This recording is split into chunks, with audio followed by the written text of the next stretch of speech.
Shalom Bapak Ibu Saudara yang dikasihi Tuhan. Karena keadaan kita bersekutu di rumah kita masing-masing, kita tetap tekun dalam iman kita kepada Kristus. Sekarang kita banyak waktu di rumah, pergunakanlah untuk berdoa, memohon belas kasihan Tuhan untuk bangsa kita. Mari kita sejenak mengambil waktu saat teduh di hadapan Tuhan.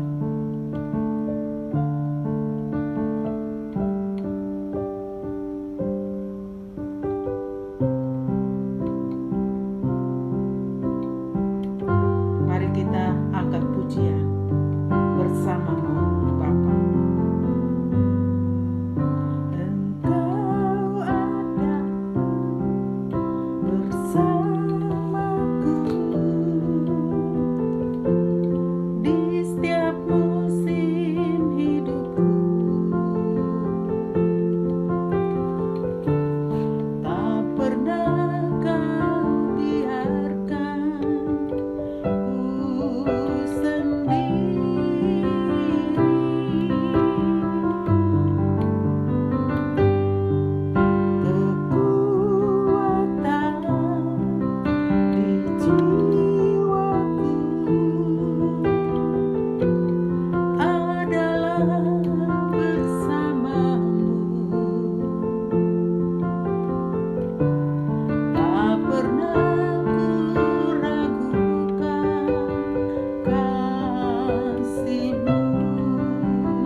Mari kita berdoa.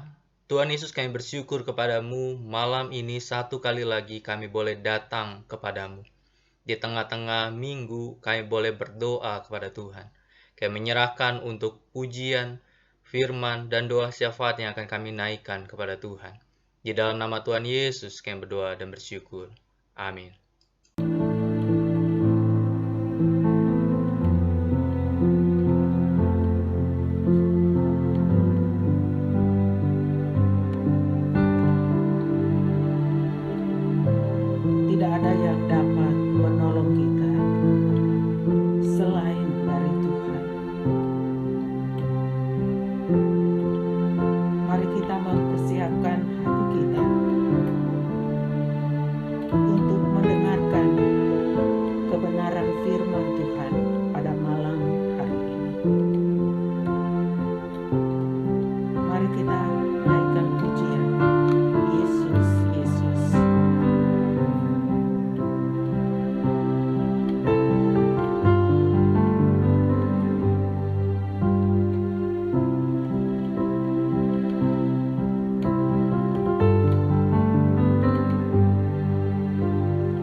Selamat malam, jemaat yang kasih dalam Tuhan, dimanapun kita berada hari ini. Kita bersyukur hari ini kita boleh bersama-sama mengadakan kebaktian doa secara online di rumah kita masing-masing. Biarlah semangat kita senantiasa sama, bahkan lebih, seperti kita beribadah kepada Tuhan di gereja. Jemaat yang kasih dalam Tuhan, hari ini perenungan firman kita akan landasi di dalam Matius pasal yang ke-26, ayat 36 sampai 46. Demikianlah firman Tuhan. Maka sampailah Yesus bersama-sama murid-muridnya ke suatu tempat yang bernama Getsemani. Lalu ia berkata kepada murid-muridnya, "Duduklah di sini, sementara aku pergi ke sana untuk berdoa." Dan ia membawa Petrus dan kedua anak Zebedeus sertanya. Maka mulailah ia merasa sedih dan gentar. Lalu katanya kepada mereka, "Hatiku sangat sedih, seperti mau mati rasanya. Tinggallah di sini dan berjaga-jagalah dengan aku." Maka ia maju sedikit lalu sujud dan berdoa, katanya, "Ya Bapakku, jikalau sekiranya mungkin, biarlah cawan ini lalu daripadaku. Tetapi janganlah seperti yang kukehendaki, melainkan seperti yang Engkau kehendaki." Setelah itu ia kembali kepada murid-muridnya itu dan mendapati mereka sedang tidur. Dan ia berkata kepada Petrus, "Tidakkah kamu sanggup berjaga-jaga 1 jam dengan aku? Berjaga-jagalah dan berdoalah, supaya kamu jangan jatuh ke dalam pencobaan. Roh memang penurut, tetapi daging lemah." Lalu ia pergi untuk kedua kalinya dan berdoa, katanya, "Ya Bapakku, jikalau cawan ini tidak mungkin lalu, kecuali apabila aku meminumnya, jadilah kehendakmu. Dan ketika ia kembali pula, ia mendapati mereka sedang tidur, sebab mata mereka sudah berat. Ia membiarkan mereka di situ, lalu pergi dan berdoa untuk ketiga kalinya, dan mengucapkan doa yang itu juga. Sesudah itu ia datang kepada murid-muridnya dan berkata kepada mereka, "Tidurlah sekarang dan beristirahatlah. Lihat, saatnya sudah tiba bahwa anak manusia diserahkan ke tangan orang-orang berdosa. Bangunlah, marilah kita pergi, dia yang menyerahkan aku sudah dekat." Sebelum kita merenungkan firman Tuhan, mari kita berdoa. Tuhan, kami bersyukur kepadamu untuk malam ini. Kami boleh bersama-sama lagi belajar sebagian dari firman Tuhan di dalam kebaktian doa hari ini. Tuhan berkati kami di dalam persiapan Jumat Agung dan Paskah. Biarlah hati kami dipersiapkan untuk memperingati penderitaan, kematian Kristus, dan kebangkitan Kristus. Terima kasih Tuhan, di dalam nama Tuhan Yesus kami berdoa dan bersyukur. Amin. Terima kasih dalam Tuhan, saya tidak pernah membayangkan kebiasaan yang berpuluh-puluh tahun kita normal lakukan, tiba-tiba berubah dalam hitungan bulan karena COVID-19. Misalkan, salaman. Dulu setiap ketemu orang yang kita kenal, minimal kita salaman. Tanda keramahan kita pada mereka. Tetapi sejak virus COVID-19, maka salaman berarti takut menularkan atau takut ditularkan. Jadi, lebih baik jangan salaman, bahkan sama sekali tidak salaman. Slogan bersatu kita teguh, bercerai kita runtuh. Tetapi sejak COVID-19, maka ada orang yang berkata, bersatu kita runtuh, berpisah kita teguh. Belum lagi kita dianjurkan untuk seminimal mungkin keluar rumah. Sekalipun ada juga orang yang memang masih harus keluar rumah karena tuntutan pekerjaan. Tetapi bagi yang bisa untuk tidak keluar, maka lebih baik di rumah. Dalam situasi ini kita dituntut untuk sendiri dan menyendiri. Pastinya, ini tidak mudah untuk kita lakukan, karena kita sudah terbiasa untuk bersama orang lain selain keluarga kita. Minimal 8 jam di dalam waktu kita bekerja di kantor. 6-8 jam di dalam waktu anak-anak sekolah dihabiskan bersama dengan orang lain. Tetapi untuk sendiri, maka kita mengalami kebingungan untuk apa yang bisa kita lakukan. Bapak Ibu yang Tuhan Yesus kasihi, memang sendirian itu tidak menyenangkan. Tetapi ada kalanya itu perlu terjadi dan dikondisikan oleh kita. Menjelang peringatan Jumat Agung ini, maka saya mengajak kita melihat kesendirian yang dialami oleh Tuhan Yesus. Kita pasti mengetahui bahwa Tuhan Yesus tidak pernah sendiri. Dalam kekekalan Allah Anak bersama-sama Allah Bapa dan Allah Roh Kudus. Ketritunggalan yang tidak pernah terpisahkan. Saat Tuhan Yesus mulai melayani, maka dia mencari 12 murid yang berjalan dan mendengar pengajarannya. Saat pelayanannya, maka ada perempuan-perempuan yang melayani Tuhan Yesus dan para murid dengan kekayaan mereka. Dari 12 murid, maka ada 3 murid lingkar dalam yang diajak mengalami hal-hal khusus bersama dengan Tuhan Yesus. Misalkan, pengalaman saat Tuhan Yesus bertemu dengan Musa dan Elia di atas gunung, ketika mukanya bercahaya dan penuh kemuliaan. Termasuk saat Tuhan Yesus berdoa di Taman Getsemani, maka dia juga membawa murid-muridnya bersama-sama dengan dia. Dan di dalamnya, 3 murid lingkar dalam. Tapi sayangnya kerinduan Tuhan Yesus ini tidak ditangkap dan dimengerti oleh para muridnya. Mereka tidak mempedulikan dia. Mereka hanya di dekat dia, tapi mereka membiarkan dia sendirian. Di Taman Getsemani, Tuhan Yesus sudah begitu jelas berkata kepada para muridnya, "Hatiku sangat sedih, seperti mau mati rasanya." Tetapi para murid yang mendengar, tapi tidak merespon. Keberadaan para murid juga begitu dekat dengan Tuhan Yesus, sepelempar batu jauhnya. Sehingga Bila Tuhan Yesus berdoa dengan bersuara pun, maka harusnya mereka bisa mendengar seruan doa Tuhan Yesus. Tapi Alkitab mencatat bahwa para murid tertidur saat Tuhan Yesus bergumul dalam doanya. Beberapa kali Tuhan Yesus membangunkan mereka untuk berjaga dan berdoa 1 jam saja. Mereka terbangun. Tapi kemudian mereka tertidur lagi. Mereka memang pada akhirnya terbangun dan tidak tidur lagi saat para prajurit bersama Yudas Iskariot datang. Tuhan Yesus sendirian dalam pergumulan doanya. Orang yang terdekat dengannya, yaitu para muridnya, tidak peduli untuk bersama-sama dengan dia, untuk berdoa bersama-sama dengan dia. Saat dalam proses persidangan di hadapan Kayafas, Herodes, Pontius Pilatus, maka Tuhan Yesus pun sendirian. Para murid kemana? Semua pergi meninggalkan dia. Memang ada Petrus yang berdiri tidak jauh dari Tuhan Yesus. Tapi saat pertanyaan ditanyakan oleh orang-orang di sekitar Petrus, "Kamu kan? Kamu kan? Kamu kan?" Maka dia menyangkal. Dia bersumpah, bahkan mengutuki diri tidak mengenal Yesus dari Nazaret. Padahal dulu Petrus pernah berkata, "Tuhan, aku bersedia masuk penjara dan mati bersama-sama dengan Engkau." Lukas 22 ayat 33.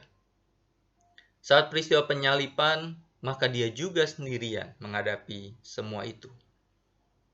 Bapak Ibu yang Tuhan Yesus kasihi, dalam persiapan Jumat Agung dan kondisi karena wabah COVID-19 yang berdampak pada perekonomian di dunia dan Indonesia, maka firman Tuhan mengajarkan kita bahwa Tuhan Yesus pernah sendirian.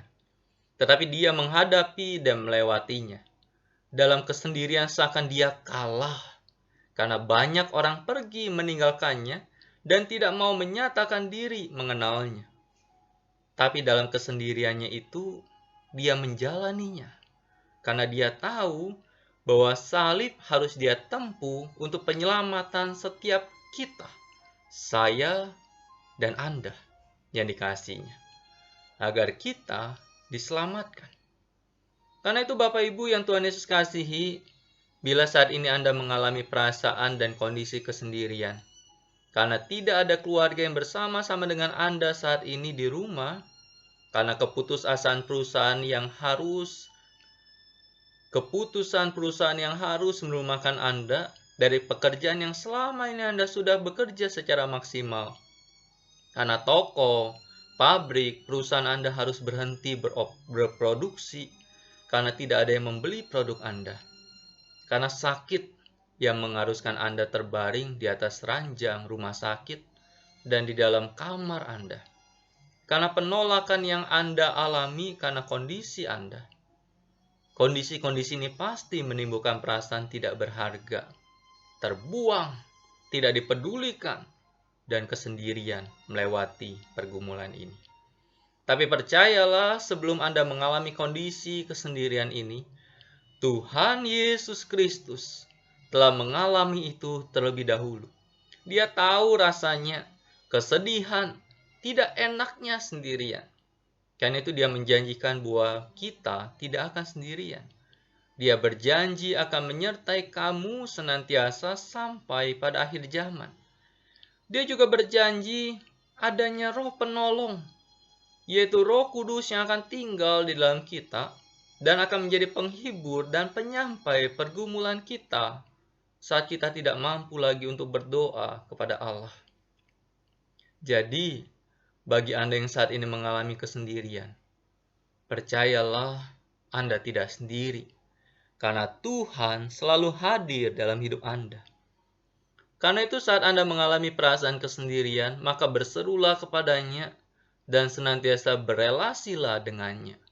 Pakai waktu yang luar biasa ini untuk Anda berdoa dan berhubungan dengan Tuhan. Karena Dia, Allah, selalu siap menantikan Anda. Tuhan Yesus memberkati kita. Kita berdoa. Bapa, saat ini bisa jadi ada di antara kami dan banyak di antara kami yang mengalami perasaan sendiri. Karena situasi sekarang, ataupun mungkin sebelum ada COVID-19 ini kami merasa sendirian. Tetapi kami bersyukur Tuhan Yesus pernah mengalami perasaan kesendirian. Tetapi dia tidak menyerah. Bapa, biarlah kami dimanapun kami berada, kami tidak menyerah. Karena kami tahu kami punya Allah yang menyertai kami. Terima kasih Tuhan. Di dalam nama Tuhan Yesus kami berdoa dan bersyukur. Amin. Terima kasih dalam Tuhan, mari bersama-sama saat ini kita akan menaikkan pokok-pokok doa syafaat kita kepada Tuhan. Yang pertama, mari kita berdoa untuk persiapan Sinode Gereja Kristus Yesus dan Pendeta Yohanes Adri yang akan mempersiapkan ibadah Jumat Agung untuk jemaat Tuhan GKY dimanapun berada. Biarlah semuanya untuk kemuliaan nama Tuhan. Mari kita berdoa.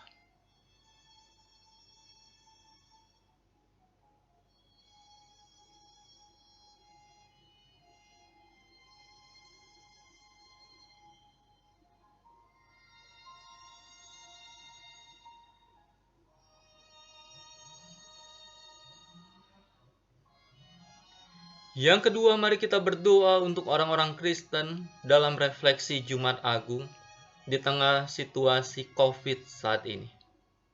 Sehingga bukannya sekedar sebuah peringatan, tetapi merefleksikan apa mau Tuhan, apa kerinduan Tuhan untuk setiap kita. Mari kita berdoa.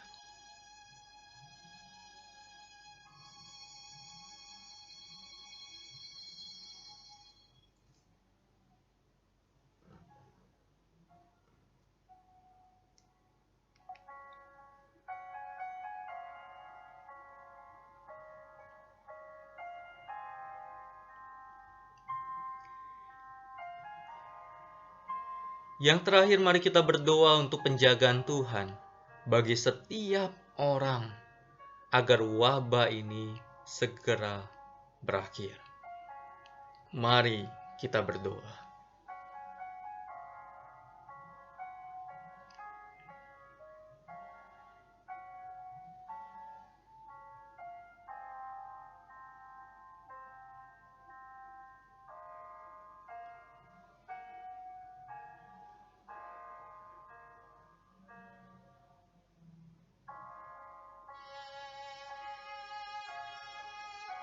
Bapa, kami bersyukur kepadamu untuk setiap doa-doa syafaat kami kepada Tuhan.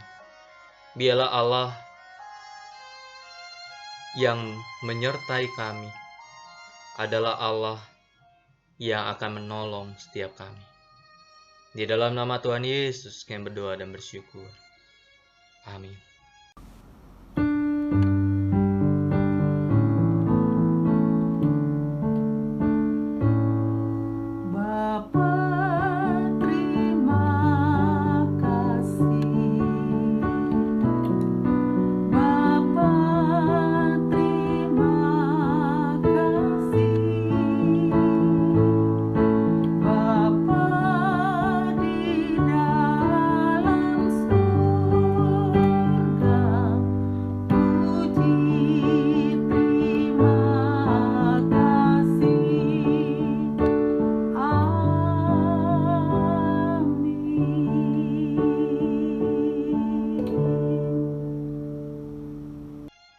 Bapa, kami bersyukur kepadamu untuk kebaktian doa malam ini. Kami boleh memuji Tuhan, kami boleh belajar firman Tuhan, kami boleh menaikkan doa-doa syafaat kami kepada Tuhan. Dan sebentar lagi kami akan beristirahat, kami akan melakukan kegiatan kami sepanjang sisa hari ini. Tuhan yang tolong kami. Dan biarlah Allah Bapa, Putra, dan Roh Kudus menyertai setiap kami mulai saat ini hingga Maranatha, Tuhan Yesus datang kembali. Amin. Jemaat yang Tuhan Yesus kasihi, berkaitan dengan ibadah Jumat Agung, maka ada dua pengumuman yang bisa kita perhatikan. Yang pertama, di dalam rangka memperingati Jumat Agung, mengajak seluruh jemaat untuk doa puasa yang akan dilaksanakan Kamis 9 April mulai jam 9 malam sampai Jumat 10 April jam 12 siang. Kemudian pengumuman yang kedua adalah ibadah Jumat Agung akan bisa kita saksikan di channel GKI Karawaci yang akan diadakan jam 9 pagi pada hari Jumat ini. Demikianlah warta yang bisa saya sampaikan. Tuhan Yesus memberkati.